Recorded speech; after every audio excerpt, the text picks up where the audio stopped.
बच्चों, आज मैं इस बिटिया को बहुत बहुत साधुवाद और आशीर्वाद देता हूं कि इसकी सोच कितनी महान है।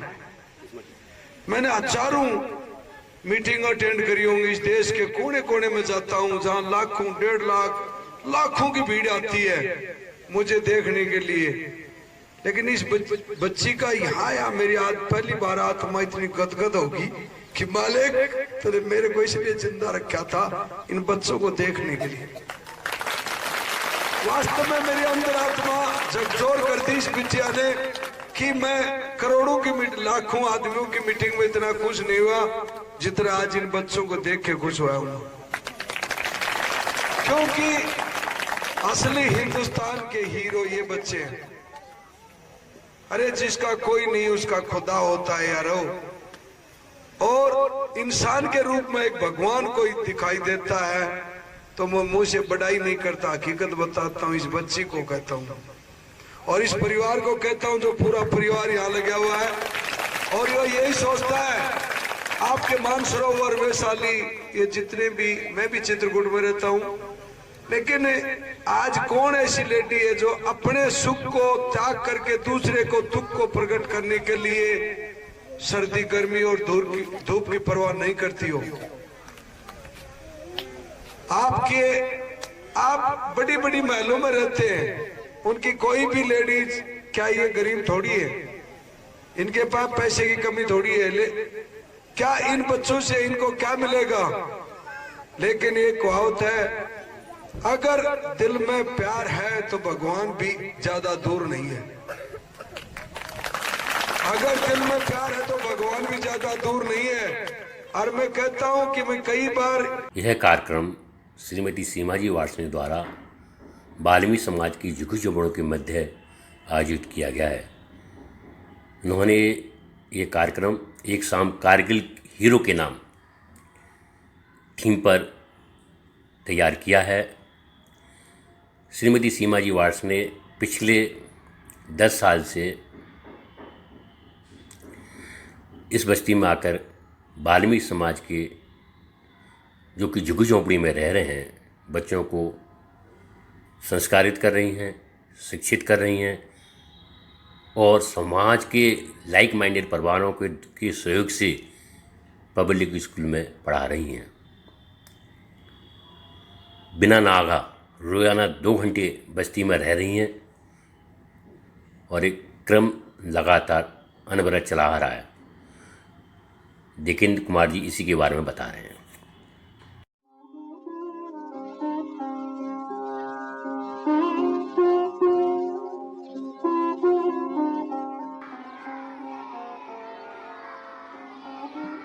मनुष्य का सब कुछ उसके चरित्र में है और ये चरित्र निखर कर संवर जाता है जब उसे किसी की निस्वार्थ सेवा करने का अवसर मिलता है।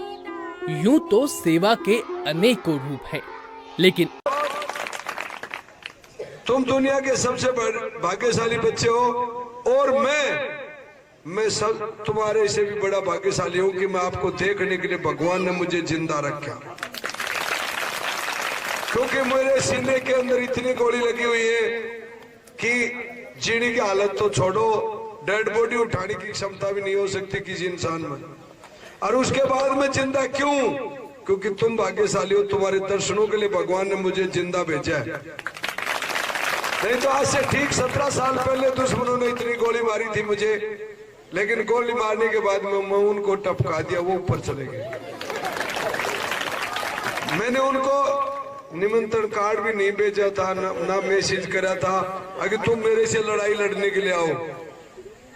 वो खुद मेरे पास मरने के लिए आए थे, मेरी मजबूरी थी उनको मारना। नहीं, मैं एक ऐसा इंसान हूं, मैं नहीं, हर इंसान किसी इंसान को मारता है तो वो खुश नहीं होता। दुश्मन जरूर है, वो दुश्मन जरूर है लेकिन इंसान तो है। बताइए मुझे, दुश्मन जरूर है लेकिन इंसान तो है वो। अगर एक पागल हो जाता है उसको मारना बहुत जरूरी है। शैतान का इलाज तूफान करता है, शैतान का इलाज तूफान करता है। अगर तूफान को मजबूरी में शैतान का इलाज करना पड़ता है। अगर पाकिस्तानी बार बार 1948 में उसने लड़ाई करी, बहुत माओ के बेटे इस धरती से छीन लिए उसने, और हमने उनके छीन लिए। क्या वो सुखी है? नहीं। लेकिन उनके जो शहंशाह हैं वो सुखी है। लड़ाने के लिए हमारे जैसे बहुत सिपाही है जो आगे लड़ते रहेंगे और वो शहीद होते रहेंगे। आपने कभी किसी नेता का बेटा शहीद होते देखा? कभी किसी फिल्म हीरोइन ने कभी युद्ध भूमि में लड़ाई करते देखा? कभी किसी हीरो ने फिल्म में तो ऐसे गोली मारते टक टक, कभी असली मैदान में एक भी गोली मार के दिखाओ। तो प्यारे बच्चों, सबको पता है कि भगत आदमी दुख पाता है और करता है मौज लफंगा। भगत आदमी होता है वो दुख पाता है, और जो लफंगा होता है ना वो मौज करता है। इसका आज हीरोइन रवीना टंडन या ऐश्वर्या राय आ जाती तो क्या आपको जगह मिलती है देखने के लिए? देख ले, क्योंकि आप असली है और असली को नकली देखने का कुदरत भी मौका नहीं देता। नकली को नकली देखता है। तो बच्चों, कभी तुम्हारे नकली पर्दे वाले हीरो आते हैं और वहां तुम्हारी तमन्ना होती है देखने की, तो पब्लिक वाले तुम्हारे को रोक देंगे, नहीं जाने देंगे, क्योंकि वो खुद नकली है इसलिए नकली को बुलाते हैं। और जो असली होता है वो असली को बुलाएगा। आपने जहाँ कई बार कई कुत्ते इकट्ठे देखे, कुत्ते इकट्ठे होते हैं देखे आपने? उसके पास में कभी शेर आया? कुत्तों के पास कुत्ते ही आते, शेर के पास शेर ही आते। मेरे बच्चों, तुम शेर हो, लेकिन आज मेरी 3 बात मान लेना, तुम अपने आप पता चल जाएगा। दुनिया तुम्हारे शेर कहेगी, बुजदिल नहीं कहेगी। शेर की खूबी क्या होती है कि वो एक तो सच्चा होता है, एक ईमानदार होता है, एक चीटर नहीं होता। शेर कभी झूठ नहीं बोलता। शेर शिकार पे कहेगा मारूंगा तो मारूंगा। तो ये शेर की खूबी होती है। नहीं, शरीर तो शेर से बड़ा बहुत जानवरों में होता है, हाथी में भी होता है और गैंडे में भी होता है, बहुत में होता है कि नहीं? तो मैं आज आपको ऐसी दास्तान सुनाऊंगा और औरों के लिए समय देता हूं, लेकिन मेरे प्यारे बच्चों आपके लिए अनलिमिटेड समय मेरे पास। और लोग तो मुझे बोलते हैं भाई साहब 1 घंटा दे सकते हो आप। जब मैं बोलता हूँ वो राजनीतिक नेता हो गया, बोले हाँ, मुझको फिर तो 59 मिनट ही दूंगा। कहने का मतलब वो अपने मतलब के लिए मुझे बुलाते हैं। आप आज यहाँ मुझे बुलाया वो देशभक्ति के लिए बुलाया कि हो सके इन बच्चों के अंदर भी 20-30 दिगेंद्र पैदा करके चले जाए। दिगेंद्र भाई साहब, अगर मैं 48 दुश्मनों को मार सकता हूं, तो अगर युद्ध भूमि होती है, इस देश में दोबारा लड़ाई होती है, तो तुम कितने मारोगे बताओ? एक ही फालतू मारेंगे। मैं सोचा कि सेंचुरी करोगे तुम तो। अबे टेक्नोलॉजी का जमाना होगा, मेरे पास तो ग्रेनेड और AK-56 ही थी। हाँ, कितने भी मार सकते हैं, अनलिमिटेड। लेकिन मेरे प्यारे बच्चों, पाप 3 तरीके से होता है। ऋग्वेद के 4थे अध्याय के पहले समलास में लिखा है कि हे मनुष्य, अगर तुझे दिव्य शक्ति प्राप्त करनी हो, नहीं, हे बच्चों सुनो, मेरा एक उसूल है कि खाओ खूब, छको मत, बोलो खूब, भको मत, चालो खूब, थको मत, और देखो खूब, थको मत। ये 4 वसूलों पर चलता हूं। अगर अधिक धन चाहिए तो धर्म करो, और मुक्ति चाहिए तो बजराम, और भाई जेल चाहिए तो दो टाइट में तुरंत बड़े काम। मेरी गारंटी है। मेरा कहने का मतलब है कि मैं जितने बोलता हूं ना, मैं बाद में हर बच्चे का कोई भी प्रश्न पूछना चाहे वो ऐसे हाथ खड़ा कर देना, ऐसे नहीं करना, ऐसे पूरा। आगे मैं आपसे प्रश्न करना, अंकल आपसे बात पूछना चाहती हूँ, तो मैं आपको जवाब दूंगा बेटा, चाहे सुबह के 4 बज जाओ, तुमसे पहले थकने वाला नहीं हूं। लेकिन बीच में कोई नहीं बोलेगा। एक दूसरे को डिस्कशन मत करो। बाकी स्वाद देखो, जब मैं बोलूं आपके कान में रस सा टपकना चाहिए तो ही मजा होगा, अन्यथा नहीं। नहीं, कोई बात नहीं, कोई नहीं, बाजन दो इसको, बाजने का इसकी ड्यूटी है, ये बाजता ही रहता है। दोस्तों आजादी के रंग में रंग दे, आजादी के रंग में रंग दे, आजादी के रंग में रंग दे रे हिंदुस्तान दुनिया वाले। बुरी गुलामी इस दुनिया में इससे कंगाली अच्छी हो, बुरी गुलामी इस दुनिया में इससे कंगाली अच्छी हो। कब सूरत बद चलन नार से काली स्त्री अच्छी हो।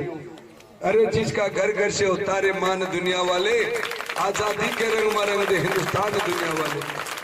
मेरे दोस्तों, मेरे प्यारे बच्चों, अब आज एक गांठ दे लो, मैं इंडिया का फर्स्ट आदमी हूं। फर्स्ट आदमी इंडिया को पता चल जाता। लाहौर के अंदर एक छोटे से मकान में एक बग्गा गांव में भगत सिंह ने अपने साथियों को बुलाया, दोस्तों हम आजादी की लड़ाई लड़ना चाहते।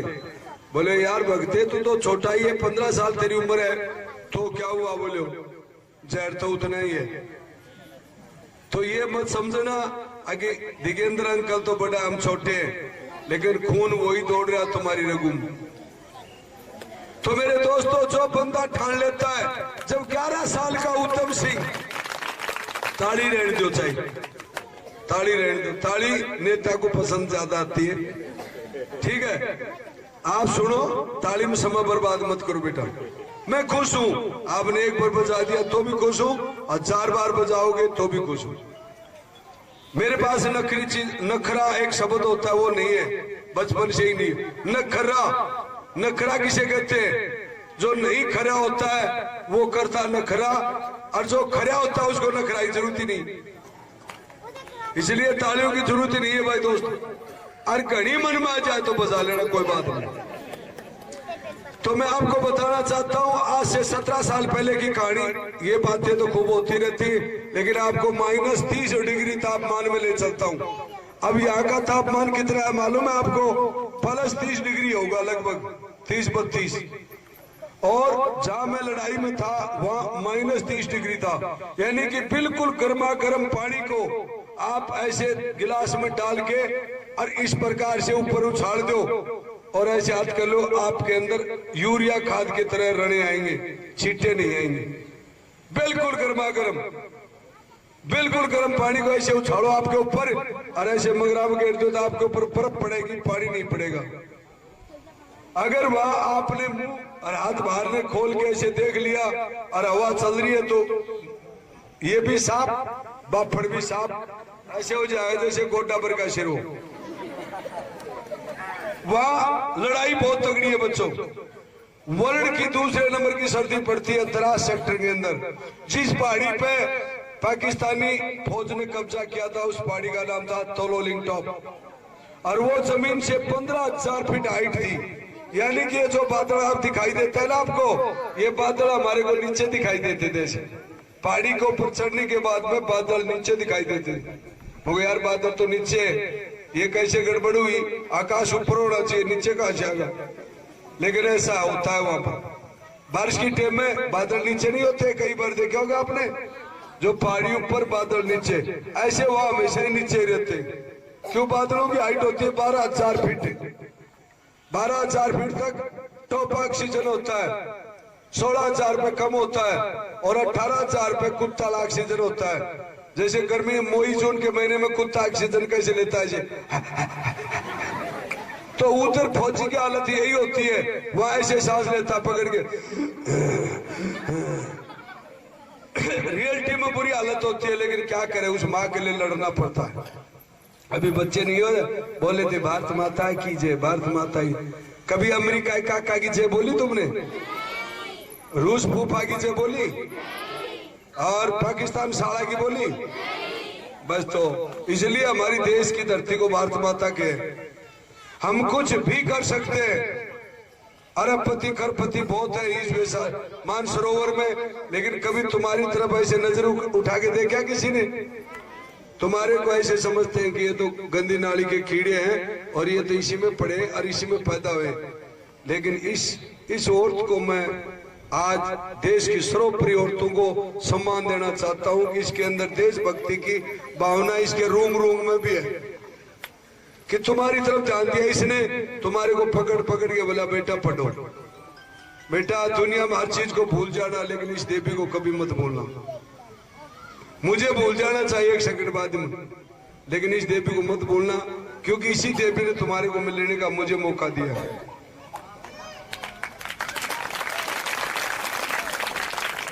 दोस्तों, उस जगह पर लड़ाई हुई, उस पहाड़ी का नाम था तोलोलिंग टॉप। क्या नाम था उस पहाड़ी का? तोलोलिंग, जो जमीन से 18,000 फीट हाइट पे थी। और वहां हमारी भारतीय सेना ने 3 हमले किए थे। कितने? 3 अटैक मारे थे। एक बटालियन के 18 आदमी शहीद हो गए थे। मेरे जैसे जो फोटो लग रही है ना, ऐसे खूंखार कमांडो 18 गोली लाग के शहीद हो चुके थे, लेकिन पाकिस्तान ने 1 इंच भी आगे नहीं बढ़ने दिया उनको। दूसरी बटालियन ने अटैक मारा, उनके 22 और एक के 28। 3 बटालियन फैल होगी। हिंदुस्तान का जो जनरल वेद प्रकाश मलिक उस टाइम पे था, अभी आपने सुना होगा, थोड़े दिन पहले जयपुर में आया था, chief of the army staff. वो जनरल भारतीय सेना का सबसे बड़ा जनरल होता है, जो पूरी हिंदुस्तान का सबसे बड़ा कमांडर वही होता है, उसके बाद में राष्ट्रपति होता है। तो वो जनरल साहब मेरी बटालियन को बुलाया। मेरी बटालियन वहां से 300 किलोमीटर दूर थी। 2 राजपूताना राइफल्स मेरी बटालियन का नाम है, जो पूरी भारतीय सेना में सबसे टॉप बटालियन है। और उस टॉप बटालियन के अंदर उस 99 का मैं पूरी भारतीय सेना का फर्स्ट कमांडो था। और फर्स्ट कमांडो का एक निशान होता है जो सैनिक वर्दी पर लगाता है, जो इस साइड में लगा हुआ है ना, ऐसे क्रॉस का निशान के आर पार, और बीच में अशोक स्तंभ लगा है कि पूरे भारतीय सेना का सुपरमैन कमांडो दिगेंद्र कुमार। उस 99 का पूरे भारतीय सेना में, यानी आकाश, पानी और धरती के ऊपर इतनी लड़ने की क्षमता पैदा की थी मैंने कि मेरे पास में एक नहीं 1000 दुश्मन आ जाए तो भी मैं पीछे नहीं हट सकता। ये फार्मूला मुझे भारतीय सेना ने सिखाया था। जब हमारी बटालियन को वहां बुलाया गया तो इसी प्रकार से हम बैठे हुए थे। मैं सबसे पीछे बैठा हुआ था। जनरल साहब ने ऐसे मेरी तरह माइक पकड़ा था और वो बोला, हे हिंदुस्तान के कर्ण बली और भीष्म की औलाद, अरे हिंदुस्तान के महाबलियों, मैं भारत माँ को क्या जवाब दूं कि तुम्हारे बेटे शहीद हो रहे और कामयाबी नहीं मिल रही। अरे कोई हिंदुस्तान की धरती के अंदर ऐसा महान योद्धा है जो इस तिरंगे को इस तोलोलिंग पे फहरा दे? अरे बोलो, कोई ऐसा अर्जुन है? जनरल मलिक ये बोलता है, हमारी टीम को संबोधित कर रहा था। अरे बोलो, कोई ऐसा अर्जुन है इस धरती के अंदर जो इस तिरंगे को इस तोलोलिंग पे फहरा दे? मेरे साथियों ने किसी ने कोई आवाज नहीं दी। मैं थोड़ी देर तो हिचका, फिर छोटा मुंह बड़ी बात, क्यों मैं उस जनरल के सामने में बहुत छोटा सिपाही था, बहुत छोटा सिपाही था। मेरे से ऊपर बहुत बड़े बड़े ब्रिगेडियर जनरल, कर्नल, मेजर, बड़े बड़े अधिकारी थे। लेकिन मेरे को उस दिन पता चला कि बड़ा रैंक से नहीं होता, काम से होता है। उसी दिन पता चला। उसे पहले तो मैं डरता था कि यार जो मेजर है, कर्नल है, जनरल है, ये तो अपने से बहुत बड़े हैं। लेकिन मैं लड़ाई के मैदान में गया, जब पता चला यार ये तो कुछ भी नहीं है, असली तो अपने। तो उस जगह पर मैं खड़ा हुआ तो बड़ी बड़ी डाडी थी, ये वाली डाडी। मगर सर जय हिंद, बेस्ट कमांडो दिगेंद्र सिंह और कोबरा, तू राजदीप। बोले हाँ बेटा कोबरा, तू वही कोबरा है क्या जो 13 मई को 4 उग्रवादी 9 किलोमीटर बचा के मारे थे? वही दौड़ा के मारे थे, वही कोबरा है ना? वो यस सर। तो बोले बोल क्या प्लान है? मेरे को जनरल साहब आपने एक बात बताई थी कि हिंदुस्तान की धरती के क्या अर्जुन पैदा होना छोड़ दिया क्या? तो मेरे को उसका जवाब मेरे पास है। बोले क्या? मेरे को हजारों अर्जुन, हजारों कर्ण पैदा हुए इस धरती पे। खून वही दौड़े हमारी रगों में, सिर्फ नाम चेंज हुआ, सिर्फ नाम चेंज हुआ हमारा। बाकी इस धरती पे करोड़ों अर्जुन है और करोड़ों ही कृष्ण है, कई बहुत है। तो बोलो बेटा कहने से नहीं होता, काम करने से होता है। मैं तिरंगा तेरे हवाले करता हूँ, बोल क्या करेगा? मैं कहूँ सर आपको ये तिरंगा उस तोलोलिंग पे फैलता नजर आओगा जब भी ऑर्डर दोगे। और मेरे प्यारे बच्चों, तिरंगा तो ही जगह अच्छा लगता है, तिरंगा तो ही जगह अच्छा लगता है एक तो देश की चोटी पे, एक शहीद के सीने पर। तीसरी जगह आपने क्रिकेट में टेलीविजन में देखते हो, एक खिलाड़ी 6 छक्के मारता है तो तिरंगा ऐसे फहराते हैं, और फिर आउट हो जाता तो नीचे घेर देते हैं। ये रोंग है तिरंगे के साथ में, ये रोंग है, ये इंसाफ नहीं है तिरंगा के साथ में। यार खुशी में तो उसको फहराते हैं और दुख में उसकी बेइज्जती करते। तो तिरंगा की क्या गलती है? गलती तो खिलाड़ी की है कि वो आउट होगा। लेकिन तिरंगा तो जो देश की चोटी अशोका और राष्ट्रपति भवन दिल्ली के अंदर जो फहरता है, सुप्रीम कोर्ट दिल्ली में फहरता है, और राजस्थान की सबसे टॉप विधानसभा के ऊपर जब तिरंगा फहरता है, सेंट्रल पार्क में तिरंगा फहरता है तो अच्छा लगता है। लेकिन जब एसएमएस में खिलाड़ी वो तिरंगा को ऐसे ले जाते और छक्का मारते तो खूब फहराते, और जब विकेट गिरता है तो तिरंगे में जोश काटते, और तो पड़ोसी तो मिले नहीं वहां, तिरंगे में जोश काटते, ऐसे पकड़ के ना ऐसे फेंकते नहीं। तिरंगा रोड पे कहीं भी पड़ा हो उसको उठा करके उसको सलूट करना बच्चों, और सबसे ज्यादा तिरंगा तुम्हें को मिलते हैं, और तुम उस तिरंगे को अलग से सलूट देना, आपकी आत्मा खुश होगी। अभी उस जगह पे जनरल मलिक बोलता है, बेटा ये तिरंगा तेरा हवाले करता हूं मैं कहा जनरल साहब आपने मुझे तिरंगा दिया है तो ये तिरंगा जरूर फहरेगा। बोले किस प्रकार से? ऐसे कहने से नहीं, मुझे करके बता।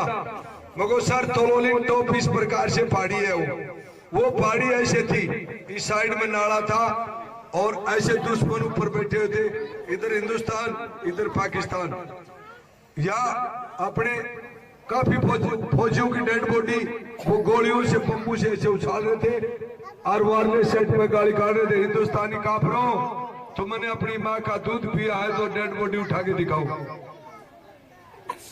वो गाली काट रहे थे, आओ हिंदुस्तानी काफिरों अगर तुमने अपनी माँ का दूध पिया तो डेड बॉडी को उठा के दिखाओ। तो मैं बिना कुल से डेड बॉडी देखी तो मेरे प्यारे बच्चों, मेरे दोस्तों, मेरे शरीर के अंदर ऐसे हजारों सुई चुभ गई, ऐसे जैसे किसी 1-7 करोड़ सुई चुभती हो, और मेरा खून था ना वो ऐसे खोलने लगा कि अभी फाट जाए बॉडी। लेकिन मेरा बाप भी फ्रीडम फाइटर था, उनके भी 11 गोली लगी थी, उसके बाद में पैदा किया था। तो उसने मेरे बाप ने कहा बेटा बहादुर कौन होता है? जो ठंडे दिमाग से और ठक दे से दुश्मन को टपका दे, वो बहादुर होता है। और जो जोश में आकर के ले और दुश्मन के सामने सीना चौड़ा करके और ये कहते कि दुश्मन मार गोली, और फिर उसको गोली मारता है, तो वो इतना बहादुर नहीं। बहादुर तो वो भी है लेकिन इतना बहादुर नहीं है जितना नीचे छिपके और धीरे सी अटक दे दुश्मन के, यहाँ गोली मार दे और दुश्मन मर जाए, वो होता है बहादुर सबसे बड़ा। अपने आप को बचाते हुए दुश्मन की दी हुई जगह पर कब्जा करना सबसे बड़ी बहादुरी है। और उस दौरान अगर गोली लग जाती है, शहीद होता था, तो वो सर्वोपरि बलिदान होता है। तो दोस्तों उस तिरंगे को लेकर के जनरल मलिक को मैंने अपनी प्लान बता दी। मगर सर मैं यहाँ से रस्सा बांध करके और अपने 10 साथियों को ले जा सकता हूँ और दुश्मन की पोजीशन के खलबली मचा सकता हूँ, बाकी या सामने से अपने 250 कमांडो मुझे सपोर्ट में दे सकते हो तो हमला सक्सेस हो सकता हमारा। बोले वाह मेरे बेटे दिगेंदार, तू बहादुर नहीं, तुझे लड़ने का दिमाग भी है, मैं तुझे सलूट करता हूँ और तेरी जो प्लान है उसको अप्रूवल करता हूँ। तुझे क्या चाहिए? मुझे वो रस्सा चाहिए जिसकी लंबाई 100 मीटर और वजन 7 किलो 600 ग्राम और उठाने की क्षमता 10 टन, मगर वो रस्सा चाहिए मुझे। बोले ओके। मगर वो खिलाड़ी जो इंजेक्शन लगाते हैं ना, जो थकते नहीं है, राइट कौन सा बोलते हैं, मुझे अंग्रेजी नहीं आती, मैं भी अंग्रेजी में थोड़ा पैदल ही हूँ, तो मगर मुझे वो इंजेक्शन चाहिए। बोले बेटा वो भी मिलेगा। तो 2 लाख रुपए के 5 इंजेक्शन ले लिए मैंने। बोले बेटा आज तुझे 500 करोड़ का इंजेक्शन चाहिए, वो भी ला के देंगे। मुझे वो इंजेक्शन लिए मैं 14 घंटे में, बच्चों भारत माँ को याद करके 14 घंटे में दुश्मन के ऊपर गोली गिरा रहे हूं इस प्रकार से। ये भी फोर्स गन के गोले पड़ रहे थे, गब्बिंग गब्बिंग उसकी टाट पे, और उसके जो खड़ी चट्टान थी ना उसमें ऐसे पिकेट ठोकता ठोकता, और 14 घंटे में दुश्मन के टॉप ऊपर चढ़ गया मैं। चढ़ने के बाद में अपना नाइट विजन से मैंने देखा कि दुश्मन की कैसी पोजीशन है। तो दुश्मन की ऐसे बैरल लगी हुई थी, गन लगी हुई थी, कोई यहाँ कोई यहाँ कोई यहाँ, ऐसे गन लगी हुई थी, बैंक करता था हाथ में। मैं देख के बहुत चक्का रहेगा मुझको दिगेंदर, ये किला तो बहुत खतरनाक है, यहाँ तो 1 इंच भी ऐसे पैर रखे वहीं गोली आओगी, ये तो नामुमकिन काम है। फिर अंदर आत्मा कहती है मुझे, बोले रे कोबरा, तेरे नाम से पूरा कपवाड़ा कांपा करता और तू नामुमकिन बोल रहा है। मेरे अंदर से बोलता हूं, मैं अपने आप से पूछा कि नामुमकिन तो कोई काम ही नहीं है, मुमकिन को नामुमकिन को मुमकिन करता है उसी को कमांडो कहते हैं, असंभव को संभव करता है उसी का नाम कमांडो है। तो दोस्तों उस जगह पे मैं पूरा देख करके नीचे आ जाता हूं, मैं बोलता हूं कोबरा 41 टाइगर इंडिया हुआ वार्ले सेट में। जहां बोला बोल मेरे बेटे भगत सिंह बोल, मगर सर असेंबली में बम फेंक दिया। बोले वाह, तुझे 48 घंटे पहले हिंदुस्तान की पहली कामयाबी मुबारक हो मेरे बच्चे, तुझे मुबारक हो। वो नहीं जनरल साहब, जब तक दुश्मन के सीने में झंडा नहीं काटूंगा जब तक मुबारक का मजा नहीं आऊगा। बोले बेटे नीचे आ जा।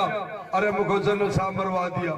अब नीचे 18,000 फीट नीचे उतरता है तो घंटे 8 लगते हैं। कितने घंटे? 8 घंटे में ये जो 11 नंबर बस है ना, इसके टायर बबलिंग करना शुरू कर देते हैं। तो जैसे ही मैं नीचे आया तो जनरल साहब एक नाले के अंदर बहता पानी में ऐसे बैंकर खोद रहा था अंडरग्राउंड, उसमें ऐसे सिगड़ी के पास ऐसे सिगड़िया, क्यों जनरल बूढ़ा होता है जवान जवानी होता है। तो मैं उसके पास में गया, मैं सर जय हिंद। बोले कोबरा, मैं यस सर। बोले बेटे कैसी पोजीशन है मुझे बता। मगर सर चित्तौड़गढ़ का किला से भी खतरनाक है। बोले क्या बात? मगर सर इतनी गन लगी हुई है। अरे बोलो तेरी क्या प्लान है? मगर सर मेरे पास में 9 कमांडो हैं और 10 वाम है, हम 10 के 10 आदमी दुश्मन के पीछे की तरफ मैं जा सकता हूँ, वहां माइन नहीं हो सकते, बारूदी सुरंगें नहीं हो सकती। अरे बच्चों तुम्हारे को बताता हूँ, तुम्हारे परिवार के, तुम कभी ये जैसे जयपुर में बम ब्लास्ट हुआ था ना, तो कभी भी कोई बंद चीज को खोलने की कोशिश मत कर लेना। अगर तुम पत्ते चुगते हो, कोई भी काम करते हो, गत्ते कुछ भी चुगते हो, तो उसको कभी भी दुश्मन कहीं भी ऐसी जगह उड़ा सकता है। तो वो दुश्मन का बारूदी सुरंगें थी, तो मैं मगर पीछे नहीं हो सकती। सर बोले तू पीछे कैसे जाएगा यार, असंभव काम है। मगर सर कैसे भी करके मैं 10 आदमियों को पीछे ले जा सकता हूँ, और वो 10 पीछे जाएंगे, हम LMG और हमारे ऑटोमेटिक हथियारों से उनके ऊपर फायर करेंगे पीछे से, तो वो अपने हथियारों को सामने से हटा कर पीछे की तरफ करेंगे। बोले वो तो राइट है, करेंगे पक्का। वो करेंगे तो अपने जो 250 कमांडो सामने से अटैक बोल सकते हैं। तो बोले उसमें तो तुम भी शहीद होगे। मगर हम तो शहीद हो जाएंगे, वो कोई बात नहीं, लेकिन कब्जा तो हो जाएगा। अरे बोले वाह, अरे बोले वाह बेटे, तू खुद ये कहता है कि हम तो शहीद होंगे। मगर साहब इसमें कन्फर्म है, दुश्मन की नफरी तकरीबन 100 की है ऊपर हथियार, और उनका पोजीशन देखने से जाहिर होता है कि दुश्मन की नफरी 100 आदमियों के लगभग एक कंपनी वहां डिप्लॉयड है, और वो ऊपर है हम नीचे।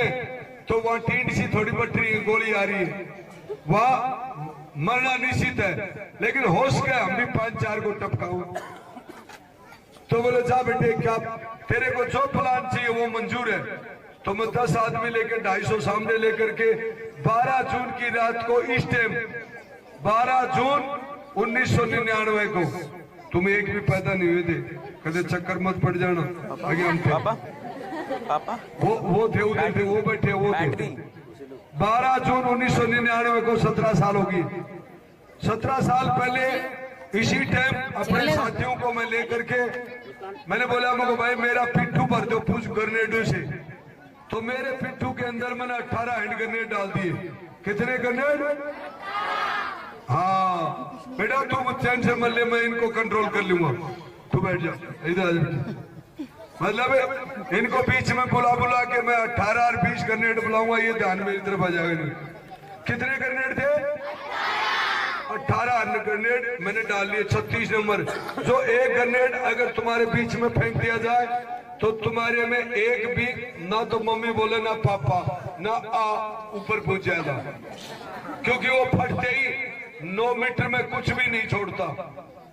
उसका नाम है 36 नंबर हैंड ग्रेनेड, जो इतना मोटा गोला सा होता है लाडू की तरह ना, फौजी कलर में होता है, काला नहीं होता। तो मेरे दोस्तों 18 हैंड ग्रेनेड मैंने अपने जो पिट्ठू था उसमें डाल लिए। एक 56 राइफल थी मेरे पास में, और उसकी 350 गोली ले ली। एक पिस्टल और एक कमांडो टाइगर, जो चक्कू होता है इतना बड़ा, जो साइनाइड में डुबोया होता है। साइनाइड वो जहर होता है जो आदमी को टच करते ना तो हिंदी बोले ना अंग्रेजी बोले ऊपर चला जाता है। वो हथियार लेकर के और उस भगवान को याद करके मेरे प्यारे बच्चों, उस 12 जून की रात को 8:30 बजे मैं और मेरे 9 साथियों को मैं बोला, मुझको भाई कमांडर मैं हूँ दोस्तों, और मेरा ऑर्डर आखिरी ऑर्डर सुन लो। बोला कमांडर क्या कह रहा है? मगो आखिरी है भाई, मुझे दिखाई दे रहा है ये अपना जीवन साथी है ना, ये मेरे पास में खड़ी है। मगो आपका जीवन साथी कौन है बच्चों? ना माँ नहीं है ना बाप है, आपका जीवन साथी है मृत्यु, जो जीवन के साथ आती है और जब वो छोड़ देती है तो कोई साथी नहीं होता आपको। तो मृत्यु होती है हर मनुष्य की जीवन साथी। तो वो जीवन साथी मृत्यु मेरे को बार बार कह रही थी, फौजी चले। मैं मैडम डट जा, मुझको डट जा 4-5 घंटे, मुझको तेरे को और ही चाहिए ना, मैं और दे दूंगा 48 काट के। हालांकि ऊंची झोली भर दी थी मैंने बाद में। मौत को मैंने कई बार ऐसे साक्षात आपकी तरह बात किया हुआ है, कई बार, एक बार नहीं कई बार। वैसे तो हर आदमी कर लेता है, कई बार ऐसे गाड़ी में एक्सीडेंट हो जाता है तो मौत नजदीक खड़ी होती है रोड पर, वो भी मौत होती है। लड़ाई का मैदान में भी मौत वही खड़ी होती है। तो मैं अपने साथियों को बोला, मैं कमांडर दिगेंदर फर्स्ट बैंकर को बर्बाद करूंगा। मैं उनको आदेश दिया कि मैं कमांडर कोबरा टीम का। कोबरा किसे कहते हैं मालूम है आपको? नहीं मालूम? मालूम है? सांप को। गुड, इसका मतलब हिंदुस्तान तरक्की कर रहा है, इसका मतलब पक्का हिंदुस्तान तरक्की कर रहा है। ओट बच्ची को कोबरा, कोबरा मीन्स वो जहरीला नाग जिसका वसूल होता है फाइट एंड डेथ। मेरा वसूल था अटैक एंड फिनिश, यानी जिस इलाके में मैं घुस गया उस इलाके में घास भी नहीं छोड़ता था, फूंक देता था। लेकिन बात मेरे से करो यार, कंट्रोल होता नहीं क्या? कंट्रोल कर लो यार, कैसे कह सकते हो? तो उस जगह पे, उस पहाड़ी पे मैं अपने साथियों को क्या बोला, वो दोस्तों फर्स्ट बैंकर को मैं बर्बाद कर दूंगा। तो सुल्तान बाबूलाल बाकर फेफड़ी नागौर का बोलता है कोबरा, दूसरे को मैं, तीसरे को सीएचएम यशवीर सिंह यूपी सिरसली का मेरठ के पास में, तो बोलता है कमांडर तीसरे को मैं करूंगा। ऐसे हमने मेरे 10 के 10 साथियों को मैंने डिटेल कर दिया, और डिटेल करने के बाद में हम रात को 8:30 बजे उस रास्ते से चढ़ाई कर दी। 250 कमांडो सामने से चढ़ाई कर रहे। मैडम कुछ होता है गल में पानी दो। हाँ वो क्या आगे ज्यादा बोलने से कुछ होता है, लेकिन ऐसे नहीं हंसने वाले ऐसे मत हंसो। हंसो तो कंप्लीट हंसो, और ब्रेक लगाओ तो पूरा लगाओ। बस ठीक है। अभी उस जगह पे क्या होता है कि जैसे मेरे 9 साथियों को मैंने डिटेल कर दिया, हमको फर्स्ट बैंकर को मैं, दूसरे को फलाना तिगड़ा। मैं कहूँ दोस्तों हमारे में जो बंदा बचेगा वो 11वें बैंकर को बर्बाद करेगा। बोले ओके कमांडर डन। हमने सबको बोल दिया। मैं ऊपर से बिफोर्स गन और अपनी यूएमजी एमएमजी ऐसे फायर कर रही हूँ उस पहाड़ी के ऊपर। आवाज में कुछ गड़बड़ है, तो उस पहाड़ी के ऊपर अपने गोले पर सारी थी बिफोर्स गन।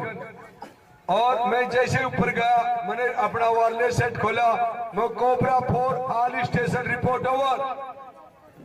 बोले बोल कोबरा, मैं को एक हाथ थैली ऊपर और दो बाजरा। यानी वहां का जो स्टेशन कमांडर था वो सुबेदार लांबा था, वो भी राजस्थान का, मैं भी राजस्थान का। मैंने बोला मुझको लांबा एक हाथ थैली ऊपर बाजरा और दे, मैं बहुत हो गया। यानी पहले गोली जो यहाँ पड़ रही है उसको 1 मीटर ऊपर करवा दिया मैंने, ऊपर से जानी शुरू होगा।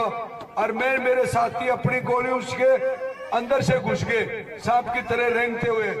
और जैसे ही दुश्मन के नजदीक पहुंचा मैं, तो दुश्मन का जो बैंकर था, जो झांकी थी, उसको लूप होल बोलते हैं, उसमें ऐसे गन लगी हुई थी इस प्रकार से, जैसे ये है, ये इसका ऐसे गन लगी हुई थी उसकी, वो दुश्मन की गन लगी हुई थी। मैं उसके पास ऐसे गया रेंगता हुआ, तो मुझे वो काला काला दिखाई दिया। मैंने सोचा कि एक पत्थर है, और मैंने उसको ऐसे ही पकड़ लिया। किसको? दुश्मन की बैरल को। जो बंदूक की नाड़ होती है उसको बैरल कहते हैं। उस बैरल को मैंने ऐसे पकड़ा, पकड़ते ही दुश्मन खड़ा था अंदर, उसने फायर कर दिया, डड डड डड गोली। तो पहले गोली मेरे यहाँ लगी, ये गुट्ठे पे, और मैंने उसकी बैरल ऐसे पकड़ के खींच ली। खींचते ही क्या हुआ, उस जगह पे ऐसे खींची तो पहले एक गोली यहाँ और 3 मेरे सीने में लगी। ये दिखाता हूँ आपको, पूरा सीना फटा हुआ। क्यों? पीठ पे थोड़ी खाई है यार। ये देखो, दिखाई दे रहा है आपको? ये पूरी गोली उससे छलनी हो रहा है मेरा ये हिस्सा। 1 2 3, और ये देखो आगे तक ये गोली लगी 3, और 2 गोली AK-47 में। ये गोली लगने के बाद में मुझे पता चल गया दिगेंद्र अब तेरे प्राण तो खैर उठने वाले, या मैडम अपने को ले जाएगी सबसे पहले। मृत्यु मैडम थी ना, वो बोलती है फौजी अब चल, अब तो गोली लागी। मैं हट साइड में, 5-4 मिनट में 5-7 मिनट टपकाऊंगा। मैंने जो खुद की रक्षा नहीं करता बच्चों, उसकी भगवान भी नहीं करता है, और जो खुद की रक्षा करता है उसकी भगवान भी करता है।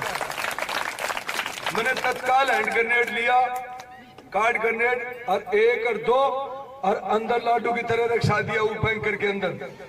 वो इतनी मोटी दीवार थी, उस दीवार के पास में लेटा हुआ था ही, ऐसे ग्रेनेड लिया और लाडू की तरह अंदर रक्षा दिया। और वो अंदर से ब्राम दे फटा, फटते ही अंदर से आवाज आई, या अल्लाहू अकबर, काफर काटे। मुझको बेटा मरे तो ऐसा एक भी मरिया हो, मुझको मरिया जरूर है, चाहे एक भी मरिया हो। अब उस बैंकर में कितने मरे मुझे नहीं पता, लेकिन वो बोले अल्लाहू अकबर, काफर काटे, और मैंने वो ग्रेनेड ठोक दिया अंदर। उनका मेजर अनवर खान था जो पीछे बैठा था, उसने 30 आदमी लिया, ऊपर आया और आते बोले या अली, दुश्मन का चौथा हमला भी फैल करेंगे। और अपने वाला सुबेदार बाबूलाल बोलता बोल बजरंगबली, और डड सपने शुरू होगी। वो मेरे 9 साथियों ने 29 को खत्म कर दिया, और मेरे पास में AK-47 थी नहीं, क्योंकि वो भी छूट गई। मेरे पास में ग्रेनेड थे। मैंने ऐसे हाथ का मूवमेंट करा तो मुझको दिगेंद्र अभी तो हाथ में जान है, क्यों ना फर्स्ट एड कर ले तू। मैंने अपना फर्स्ट एड वो बक्सा निकाला, और ये खाल फटी हुई थी, इसके अंदर पूरा का पूरा कपड़ा डाला, और इस खून को बंद कर और रस्सी से बांध, और इसको बांध, मगो साइकिल पंचर होगी, हवा खून निकल गया तो अपन खत्म। और मैंने इसको खून को बंद किया, और दुश्मन की ऐसे गन फायर करी, कोई इधर कोई इधर कोई इधर, ऐसे डड डड डड। वो जो 250 कमांडो इधर से चढ़ रहे थे ना, उनका मुंह बंद कर दिया पाकिस्तानियों ने। और मैं उनकी गन ऐसे फायर करी, उनके नीचे ऐसे सांप की तरह रेंगता हुआ जाऊं, और ग्रेनेड लूं और पिन काटूं, और धीरे ऐसी ठंडा दिमाग से ऐसे लाडू की तरह उनके बैंकर में झांकी में घेर दूं, और बड़ा दे फटता है अल्लाह दाम को। दोबारा कुछ बोलने को ना, 2 सेकंड बाद में वो खत्म। वो पाकिस्तान का मेजर अनवर खान ऊपर मोर्चा संभाल लिया उसने। वो मुझे गाली काटा, हिंदुस्तानी कुत्ते बाहर निकल। मैं के कुत्ता हूँ बाहर निकल है भाई। यानी कि लड़ाई दिमाग से लड़ी जाती है, ताकत से नहीं। ताकत होना बहुत जरूरी है, लेकिन शरीर को युद्ध भूमि में, ये नहीं कि बिल्कुल मरिए लो, ऐसे टांग ऐसे वहां पड़ जाए, जान भी होनी चाहिए। और ज्ञान प्राप्त करने के लिए और बुद्धि प्राप्त करने के लिए पाप 3 तरीके से होता है। सबसे पहले नजर से, दूसरा जुबान से और तीसरा शरीर से। वो कदापि मत करो, ये वेदों की बात बता रहे हूं आपको। कभी मत करना, आपके पास में दिव्य शक्ति ऑटोमेटिक आएगी। नजर से पाप होता है, जुबान से। कुछ औरतें बैठती हैं, बोले फलानी है बर्बाद है, फलानी आबाद है, उसकी चुगली करती है, वह सुनाई को ना बोल, और वह लगी रहती फूना पे फलानी दिखड़ी। कई बार देखता रहता हूं मैं, वो यह कंट्रोल औरत नहीं कर सकती। कई आदमी एक दूसरे की चुगली करते, वो बोले फलाना बर्बाद है। अरे तेरा क्या ले रहा है, तू उसको अच्छी शिक्षा नहीं दे सकता तो चुगली भी क्यों करता है यार। मुंह से पाप होता है। नजर से कोई लड़की रास्ते जा रही है, कई लड़के ऐसे देखते हो जैसे उसको अभी गिट जाए, इतनी कोर्ट से देखेगा इसे, अरे क्यों पाप का भागी हो रहा है। और हाथ से शरीर से मूवमेंट करेगा, तब लोग कहते 376 लागेगी का चित्र पड़ेगी। तो इन 3 तरीके से पाप होता है, कदापि मत करो। मैं 47 साल का, मैंने आज तक नहीं किया। मेरे फोन पे भी कोई अनजाने फोन आता है, सर जय हिंद, कई बोलती सर गुड मॉर्निंग, मगर बेटा जय हिंद। मैं उसको बेटा ही बोलता हूं, क्योंकि लड़की की और लड़की से बड़ी उम्र की औरत की आवाज में फर्क पड़ जाता है, लड़के की में और बुजुर्ग आदमी की फोन पे आवाज में फर्क पड़ता है। आप कभी भी देख सकते हो, एक तो मैं बोल रहा हूं और एक इस लड़के को देंगे, फर्क नहीं पड़ेगा। क्यों पड़ता है, बोलते बोलते घस जाती है आवाज, सुर मोटा हो जाता है आदमी का, इसलिए आवाज मोटी हो जाती है। तो मेरे दोस्तों, उस जगह पे वो मेजर अनवर खान मुझे गाली काटा, हिंदुस्तानी कुत्ते बाहर निकाल, तेरे इतने टूक करूंगा कि हिंदुस्तान की धरती है चुकते चुकते आदमी कम पड़ जाएंगे। मेरे को बावड़ा है, 1.25 करोड़ है, कोई कम नहीं पड़ने वाला। उसके बाद में उसने काफी गाली गलौज करी, लेकिन मैं ठंडे दिमाग से उन दुश्मन का फर्स्ट बैंकर उड़ा दिया, फिर दूसरे के पास में गया, धीरे से रेंगता रेंगता अंदर ठोक के प्रणाम दी। ऐसे सुबह 4 बजे तक वो मेजर अनवर खान मुझे गाली काटता रहा और वो गाली मैं सुनता रहा, लेकिन मैंने उसको एक भी गाली का जवाब नहीं दिया। लेकिन उसके 11 बैंकर उड़ाने के बाद में उसको पता चल गया कि अपनी गन फायर नहीं करी, नीचे से बुलाओ फलाना सतीक फलाना तिगड़ा आए फायर कर कमांडो। अब वो तो बेचारे ऊपर पहुंच के फायर कर सके। अब वो बोलता है कि ऑल स्टेशन रिपोर्ट मांगा है, मुझको तेरे सारे स्टेशन उड़ा दिए मैंने, टेंशन मत ले मुझको मेजर अनवर खान। अब मैं पीछे गया तो जो मेरे 9 साथी थे वो कोई घंटे में, कोई आध घंटे में, कोई 20 मिनट में एक एक करके मुझे हमेशा के लिए छोड़ के चले गए। और उनकी आवाज आज भी इस खोपड़ी में गूंजती है। वो कहते थे कोबरा तेरी पोजीशन बहुत बढ़िया, अरे के अंदर इन कुत्तों को मत छोड़ना, भगवान तेरे साथ में है, हम तो चले साथी तू तेरे साथ छोड़ के। मेरे एक एक साथी मुझे एक एक कोई घंटे में किसी के 18 गोली, किसी के 10 गोली, और हर एक की आवाज आज भी गूंजती है इस खोपड़ी में।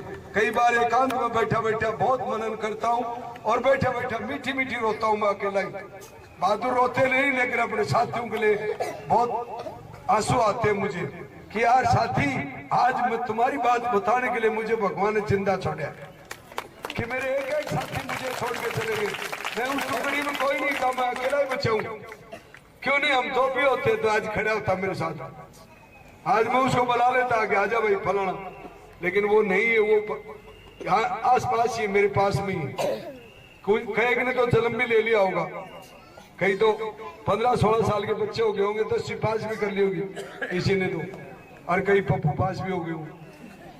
कहने का मतलब मेरा उस जगह पे मेरे साथियों की, अरे क्या, मैं पीछे घूमता घूमता गया तो मेजर अनवर खान वाले सेठ बोला, हिंदुस्तानी काफिरों ने मेरे को सारे साथियों को शहीद कर दिया, मुझे इमरजेंसी और रिइंफोर्समेंट चाहिए। ओवर जब को बेटा सारा खत्म होगा, एक लाई बच्चा, और मैं भी पीछे मुड़ के देखा तो मेरा भी कोई नहीं बचा। मगर असली युद्ध अब होगा। इसने 6 घंटे हो गए मुझे इतनी किस्म की गाली काटी कि मैं जिंदगी में कभी सुनी नहीं। इतनी स्पीड से गाली काटता था वो, और मेरे से इतना ऊंचा था, यानी 6 फुट 6 इंच का था वो, तो और वजन भी 1.5 कुंटल उसका। अच्छा भारा राक्षस था।